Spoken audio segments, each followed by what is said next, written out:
For anyone taking their WSET Level 1, it might be a good idea to know what to expect when you have to turn over that examination paper. Today I'm going to take a look at the types of question you might get asked during the exam. Hello and welcome to the Grape Explorer, where we celebrate the world of wine. On this channel we do wine education, product reviews and lots of tastings, so if you're interested in wine, consider subscribing. You know, for me there's nothing more daunting than someone saying you may now turn over your paper and start. It means you're in an exam, you've got a set amount of time to get everything correct. And when it comes to WSET at Level 1, you have a 30 question paper exam. Now the pass rate at Level 1 is 70%, which means you need to get 21 of those questions right. So today I thought I'd take you through a few examples of some of the questions you might expect to see when you turn over that paper.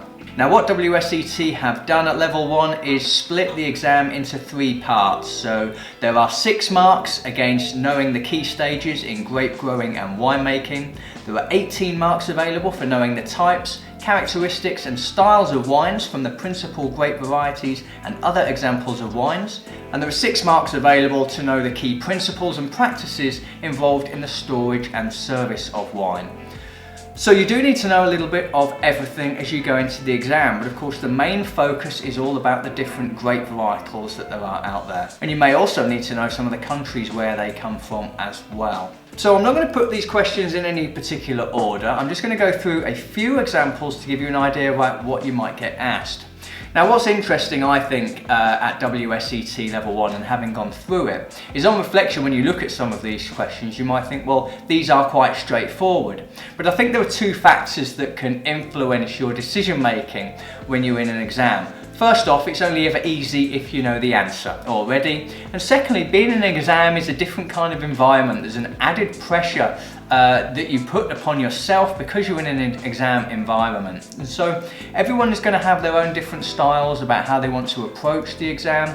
I personally read through all the questions first without marking any. I want to get an idea about how many do I know straight away off the top of my head. So I like to read through all 30 questions. Second time through, I'm just going to answer those ones that I absolutely know the answer to. And then I go through a third time and see what gaps I've got and really start to think about those questions that I've got left over. That's an approach that helps me. It helps me formulate a plan as I go through my exam paper. So let's go through a first example of a question you might get, and this question is as follows. Which gives colour to red wine? Is it A, the pips, B, the pulp, C, the skin, or D, the stalk?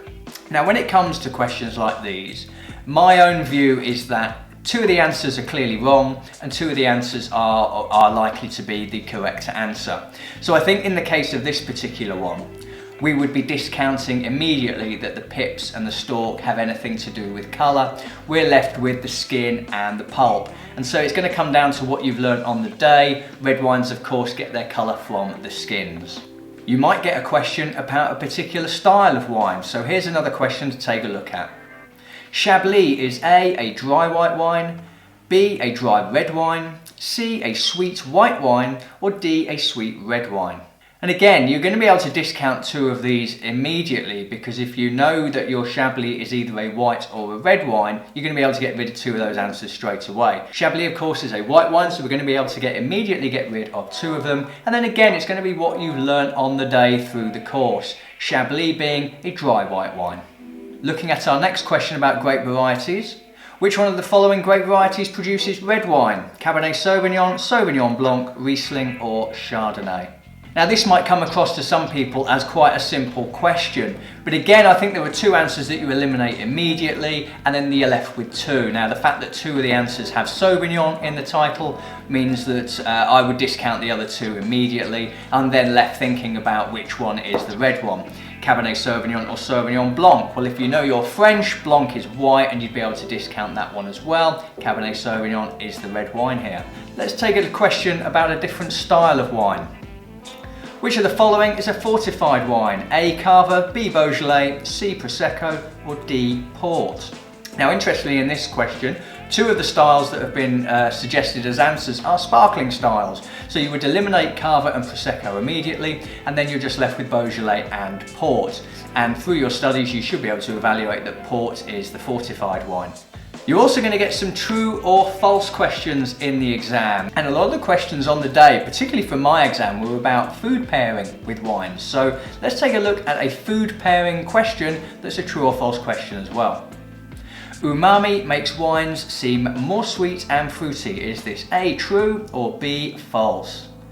So like anything with a true-false question, it's a 50-50 chance of getting it right. It's all going to be what you can remember on the day. Now, I was lucky. On my WSET Level 1 course day, I got handed out a very handy little booklet that told me what different types of food would do to the wine. So it was something that I referred to throughout the day. And so when it came to the exam, if I'd have got a question like this, I'd have been confident to say that that is false.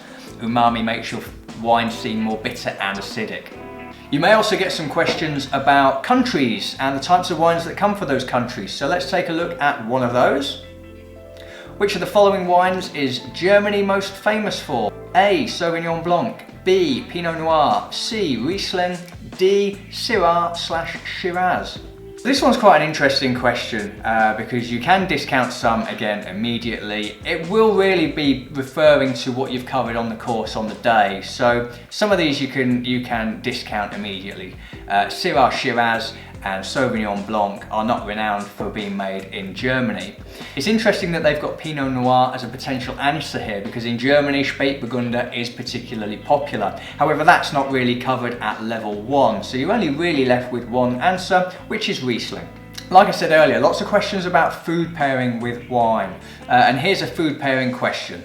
To successfully pair a dessert with a wine, the wine should be high in alcohol, high in tannin, sweeter than the dessert or drier than the dessert. So this is going to come down to your experiences on the day. Now WSET Level 1 for me, we went through some food and wine pairings specifically. I know that when you want to pair a dessert with a wine, that wine should be sweeter than the dessert.